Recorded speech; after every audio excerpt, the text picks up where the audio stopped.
En los últimos días se conocieron datos importantes que tienen que ver precisamente con la medición de la pobreza de nuestro país. Bueno, las estimaciones que hizo el Instituto Nacional de Estadística, que además ha desglosado los datos en sus impactos, además en distintos niveles, se ha mantenido en un porcentaje realmente alto, estamos hablando un poquito más del 10%, y lo que más yo creo que duele es la pobreza infantil en un 20%. Eso es terrible. Que es un dato alarmante a estas alturas, además, ¿no? Y sobre todo que se da una lógica que uno ve también cómo impacta en América Latina, o sea que más joven sos y más pobre sos. Se está dando esa lógica. Que después algún día vamos a hablar incluso a nivel un poco más regional, América Latina, incluso en Argentina se da esa discusión. Pero quien ha estado también tratando este tema, obviamente, pues estamos hablando de un sector político muy involucrado con los temas más sensibles de la sociedad, es el Partido Socialista del Frente Amplio, y recibimos aquí a Silvia Caballero para hablar de estos asuntos. Bienvenida. Bueno, buenas tardes a la audiencia y gracias por la invitación. Nosotros no somos especialistas en estos temas, pero nos preocupa la pobreza, nos preocupa la situación general de la población y bueno, y siempre estamos leyendo estos datos y tratando de interpretarlos y buscarles explicaciones políticas, obviamente, y bueno, en eso estamos. Exactamente. Bueno, Silvia, decíamos las estimaciones. El Instituto Nacional de Estadística ha arrojado números que además hay que decirlo, son los más confiables siempre, pueden gustar o no, pero estamos hablando de la medición más fidedigna que puede tener el Uruguay. Pues además los criterios son los mismos hace un montón de años y hay gente que increíblemente en el sistema político se ha atrevido a cuestionar, es insólito esto. Sí, es muy confiable. El Instituto de Estadística es el Instituto del Estado, es lo que tenemos para medir, es muy confiable. La gente, los técnicos que allí trabajan son técnicos reconocidos y bueno, y en los últimos días han dado la información del segundo semestre de 2023. Que completa el análisis de todo el año, el primer semestre ya estaba, y este segundo semestre completa el promedio, digamos, del año, y da 10,1% de pobreza.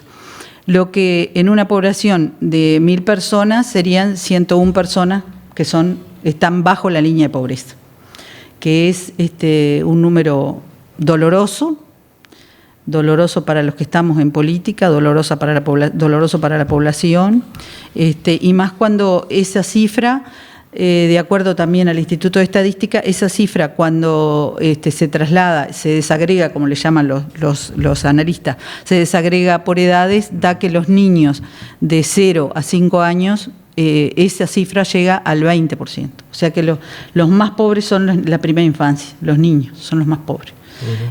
Contrapuesta a la cifra de los mayores de 65 años, que sería de un 5%. O sea que en nuestro país la pobreza tiene cara de niño. La conclusión es esa. En nuestro país la pobreza tiene cara de niño. Son los niños los que están sufriendo la falta de alimentos, la falta de vivienda o vivienda precaria, la falta de oportunidades de sus padres, porque esos niños no son niños que son pobres por ser niños, son pobres porque viven en hogares donde sus padres no han podido alcanzar los ingresos que les permitan mantener una casa, mantener una vida digna.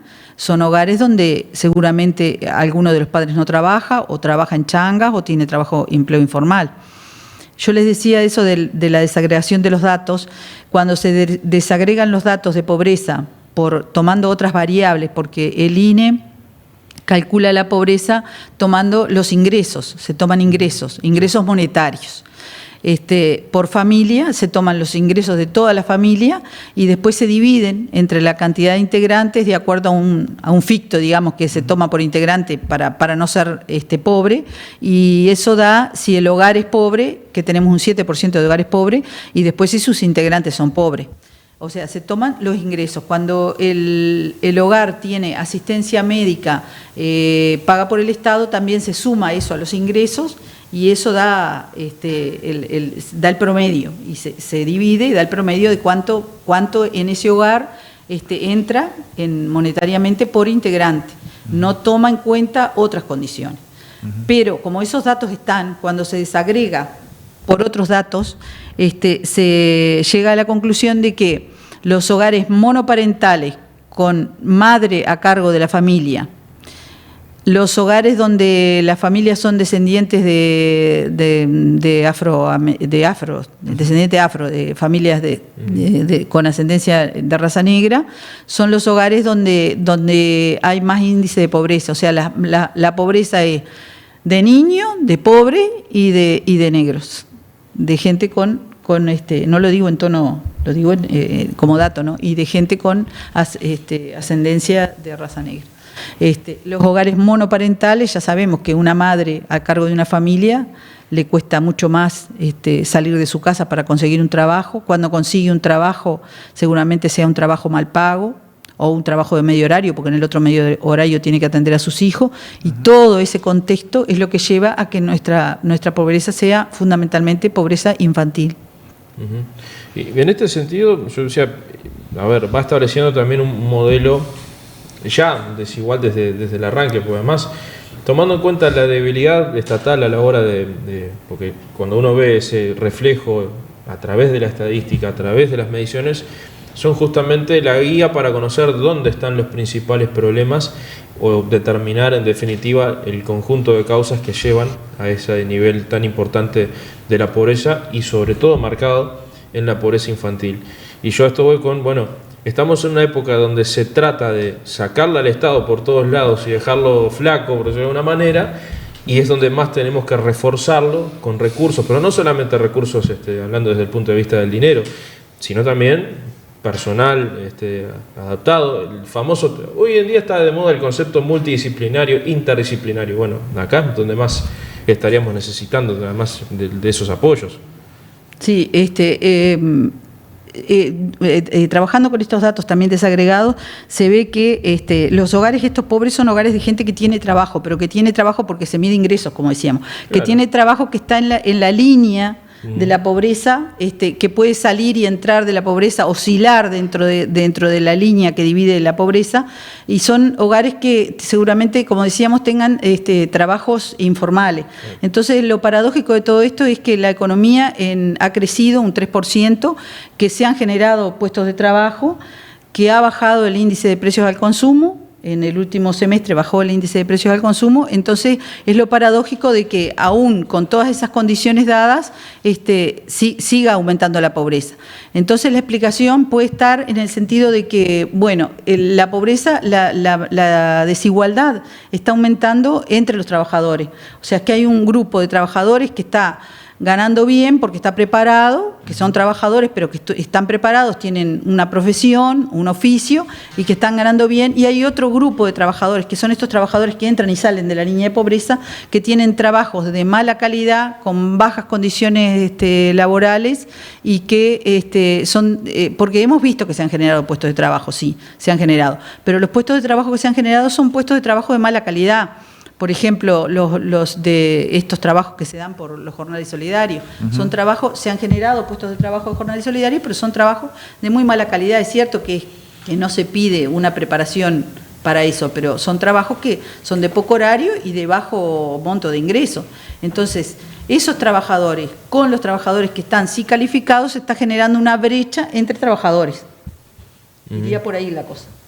Bueno, y eso también es peor todavía para... Sí, es peor. Pero entonces la pregunta de todo esto es ¿quién se está quedando con la riqueza del país? ¿A dónde se está yendo la riqueza del país? Porque si ha habido un aumento de la economía, ha aumentado globalmente en un 3%. Sí. El índice de precios al consumo ha bajado. Se han generado puestos de trabajo, pero se sigue empobreciendo a la gente. Entonces hay un sector de la población minoritario que es quien se está quedando con las ganancias. Y ahí entramos al concepto Mayaoro, ¿no? Y ahí entramos al concepto de que es el sistema, el que falla es el sistema. Sí. Porque es cierto que hay prestaciones que se dan a través del Ministerio de Desarrollo, hay prestaciones que tienen que existir y que el Estado no se puede retirar y que el Estado tiene que estar. Nosotros somos fervientes defensores de la intervención del Estado. A nosotros nos parece que el Estado tiene que estar presente en todas las áreas de la vida del ciudadano, desde que nace hasta que muere.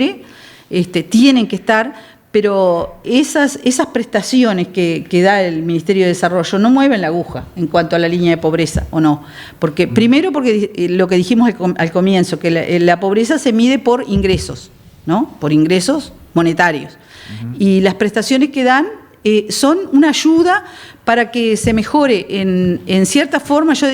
Vuelvo a repetir, las prestaciones tienen que estar, y capaz que en mayor medida, pero tomo las palabras del compañero Daniel Oresker, que en un análisis de esto decía, las prestaciones que pueda dar el Estado son como un préstamo de un banquito en el cual vos te puedas subir y puedas ver el mundo desde una altura un poquito más grande y te pueda dar una visión un poquito diferente del mundo. Y capaz que te puede ayudar a que vos salgas a buscar un trabajo, que te puedas plantar mejor para buscar un trabajo, que puedas comer ese día para salir a buscar un trabajo, porque nadie va a salir a buscar un trabajo si no tiene para comer, que ese niño pueda ir con más confort a la escuela, ese tipo de cosas, pero no mueve la aguja en cuanto a la línea de pobreza.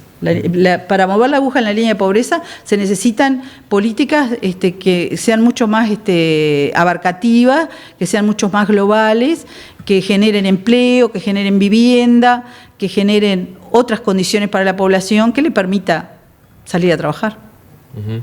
Además, bueno, acá nos plantean uno de los mensajes la situación precisamente de la cantidad de niños que incluso dependen de la alimentación por ejemplo, de lugares donde concurren a tiempo completo, ¿no? Y allí está otro de los grandes problemas que también se han visto a lo largo de este periodo, que es la asistencia alimentaria, que más allá de que el MIDES haga su informe y haga su descargo después, pero el problema persiste.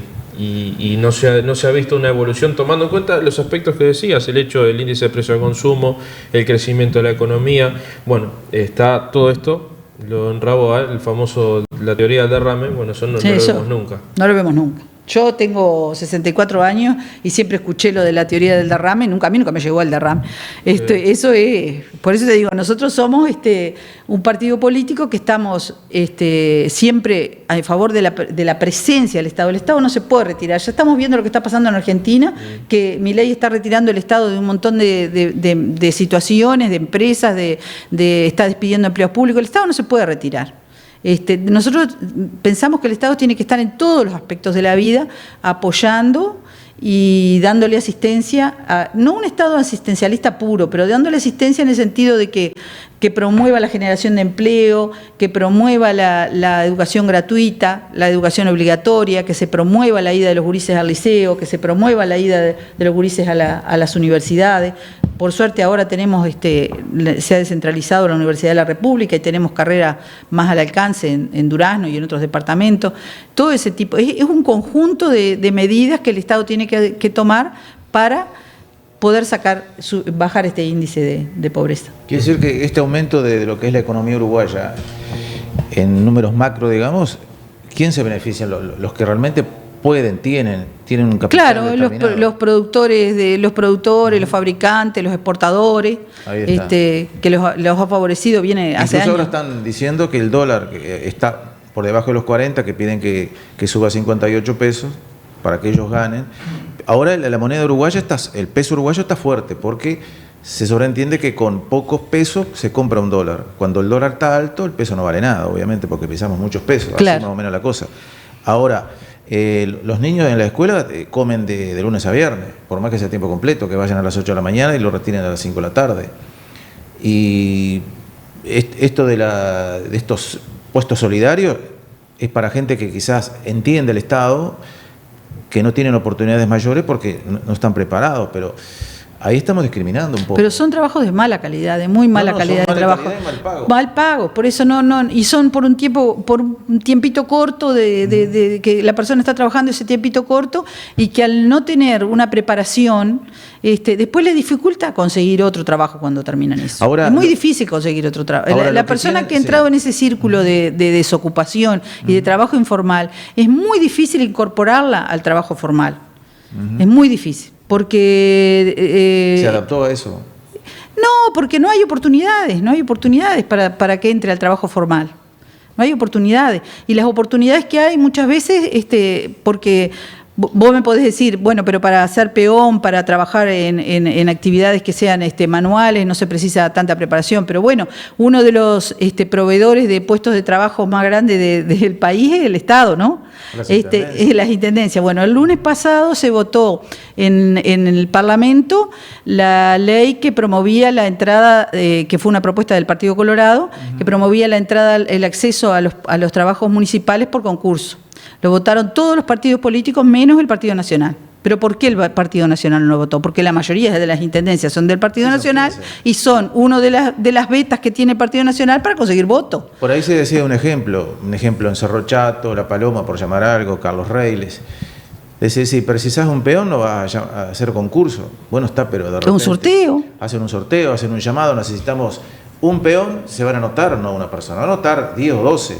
En media hora, en forma cristalina, hace un sorteo. No es nada difícil. Pero claro. No hay que ser un poco, ir a la facultad para decir, bueno, hacemos un llamado, los que se presentan, hacemos el sorteo y el que gane entra. Pero viste, está clarito eso, ¿por qué el Partido Nacional no votó? La mayoría de las intendencias son del Partido Nacional y todos sabemos que las intendencias, a la gente que va a los comités cuando las elecciones, le promete puestos de trabajo, les dan trabajo y les dan trabajo contratado. Entonces los tienen siempre atados. Siempre atado. Estás contratado y si no acompañás la línea la línea política del intendente, bueno, capaz que no te renovamos el contrato. Entonces, si el mayor proveedor en los departamentos del interior, el mayor proveedor de trabajo es la intendencia, ¿por qué no se puede acceder a un lugar en la intendencia por concurso? Ellos argumentaron que iba contra, que era inconstitucional, porque iba en contra de la autonomía de los gobiernos municipales, pero no es así, porque por otro lado la Constitución establece que el Estado debe velar por el acceso al trabajo en forma transparente de sus pobladores. Entonces se contrapone una ley con la otra. Además, el Parlamento no tiene por qué decir si una ley es inconstitucional o no. Quien tiene que decir que la ley es inconstitucional es la Suprema Corte de Justicia. Sí, totalmente. Entonces el Parlamento se tomó potestades de la Suprema Corte y dijo, bueno, los parlamentarios del Partido Nacional dijeron no lo votamos porque es inconstitucional. Pero no son ellos los que tienen que decir que es inconstitucional. Es clarísimo que no lo votaron por otra razón, por esta razón que yo les decía. Ahora, la gente común y corriente a veces uno escucha, porque habla con todo el mundo, dice, sí, pero el Estado es asistencialista, nos sacan a nosotros para darle de comer a otros. No, es una pavada lo que dice la gente, nos sacan a nosotros porque... a ver, yo voy a escuchar el pensamiento. Después, como surgió esos puestos que le dieron ahí en Salto Grande, en la CARU, que es la comisión que rige o regentea el río Uruguay, todos esos contratos de ediles, de parlamentarios, todo eso que ganaban de 80 a 200 mil pesos, eso nadie dijo nada. Nadie dijo nada. No, y esa plata te las acabó a él, a todos nosotros. Y se agregó el convenio del Ministerio de Transporte para hacer cirugías plásticas, ¿no? Y bueno, entonces a veces uno cuando habla con alguien, sí, pero yo trabajo día y noche, la sudo realmente, pero me sacan a mí para darle... Algunos dicen, eso es vago. Perfecto, está, de acuerdo, pero tampoco patean cuando de ese mismo sueldo que cada uno cobra o jubilado, le sacan para pagar a los políticos que no hacen nada, porque en realidad ahí que me digan, a ver, en la Comisión Técnica Mixta de Salto Grande, a ver qué iban a hacer. Eran 30 puestos. ¿Con unos sueldos? No, eran de 85 para arriba. Sí. Es la tristeza, Mancilla, la tristeza de que toda esta situación nos lleva a un enfrentamiento de pobres contra pobres. Porque el trabajador que dice, me sacan a mí para darle a una prestación o lo que sea, es otro pobre. Estamos trabajadores contra trabajadores, pobres contra pobres. Sí. Porque, a ver, al trabajador que trabaja y le hacen descuento, le descuentan el BPS, el aporte para el BPS, el Fondo de Reconversión Laboral, que es un 0,1%, que es poquitísimo, que es lo que va, y el IRPF si pasa la franja. Claro, porque mucha gente dice, a mí me descuentan IRPF, y yo cuando trabajaba le decía, bueno, pero si a vos te están descontando IRPF es un error, mostrame el recibo y vamos a hablar con el contador, porque es un error, porque hay gente que se embandera con que le descuentan IRPF y no le están descontando nada. No sé ahora cuánto es el mínimo imponible, pero creo que anda como en los 40.000 pesos. Bueno, está, pero digo... O sea que la mayoría de los salarios actuales de la gente que hace trabajo común y silvestre no tiene descuento de IRPF. Pero esos descuentos que tiene... Ahora, ¿quién gana hoy tirando una línea recta, imaginariamente, quién gana más de 40.000 pesos por ejemplo, en un supermercado. Busca ahí a ver, Gonzalo, cuánto es la, Sí. la franja mínima. Pero de... en realidad, quiere decir que estamos ganando peor. Trabajamos, se matan trabajando y si gana menos de 40, estamos trabajando peor. Entonces, somos pobres. Claro que somos porque pobres. Si ganamos menos de 40.000 pesos, somos pobres. Porque es tan precario el sueldo que nos pagan, que es así. Bueno, La gente no 600.000 uruguayos prácticamente viviendo en un promedio de 25.000 pesos. Y bueno, Inviable, Bueno, ¿no? sí, inviable. Inviable en este país. Por eso digo, esos 600.000 uruguayos no pagan IRPF. No. Pero vos vas a escuchar mucha gente embanderado con el IRPF y los aportes que están haciendo, que le descuentan de los sueldos, nada de eso es para, no es una falacia, nada de eso claro. es para, eso sale de otros lados. Además el Estado tiene que asistir, nosotros, yo te decía, somos defensores de que el Estado tiene que estar presente. Ahora, de acuerdo a estas cifras del Ministerio, del INE, perdón, de acuerdo a esas cifras del INE tenemos 50.000 personas más pobres. ¿Qué? ¿El 2019? Del 2019 hasta ahora tenemos 50.000 pobres más. Quiere decir que en 4 años este gobierno empobreció a 50.000. La franja Sí. mínima de IRPF pasó ahora, en la nueva actualización En de enero. 39.620 pesos a, escúchenme, en 43.239 pesos. Bueno, entonces, los que ganan menos de 43.000 pesos no hacen aporte de IRPF. No hace. Pero vos escuchás mucha gente que te dice, sí, porque lo que me están descontando, y no le están descontando. Tienen una gran confusión. Viste que a mí me parece que una de las herramientas para salir de la pobreza y para salir de muchas situaciones de ignorancia es la educación. Educación. Sí. Hay que informar mucho más, no educación, la educación formal obviamente y curricular, pero también educación de lo que vos puedas leer, lo que te puedas informar, lo que se pueda transmitir. Ustedes están educando cuando hacen este programa, están educando, todo lo que se pueda transmitir para que la gente cuanto más se informe, mejor. Claro. Porque la información, que es fundamental, es lo que le va a dar herramientas a una persona para opinar, para defenderse, para poder opinar de un tema sin decir una cosa que no corresponde, para no ofender. Para defenderse. Para no ofender al otro con el que está Claro, hablando. Para defenderse, para no ofender y además para entender la realidad y a veces de no decir barbaridades como me he escuchado yo, dice, pero a mí me descuentan de los impuestos que yo pago y le dan de comer a esos vagos. Esa es la palabra. No tiene nada que ver. Esa es la palabra que utilizan. No tiene nada que ver. Bueno, pero esos son discursos que se van instalando. Sí, obviamente. Lamentablemente, y que yo creo que son hasta especie de modas que vienen de la región, porque incluso hay hasta una confusión, y voy a decir esto. Yo hace unos días escuchaba, yo no sé si fue en este programa, fue en radio, estoy confundido, sé que me agarró la amnesia, pero sí me quedó el concepto de...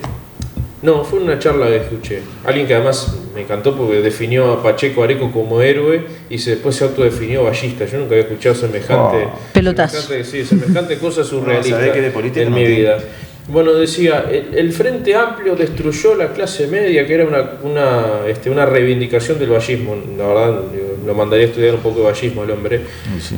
Pero además de todo, cuando en Argentina empezaron los problemas de la clase media, acá en Uruguay se intentó poner ese concepto.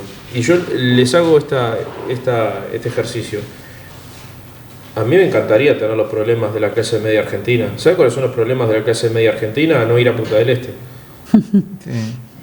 De preocupación. Son proyectos de ricos, la clase media en Argentina. Acá no existe eso.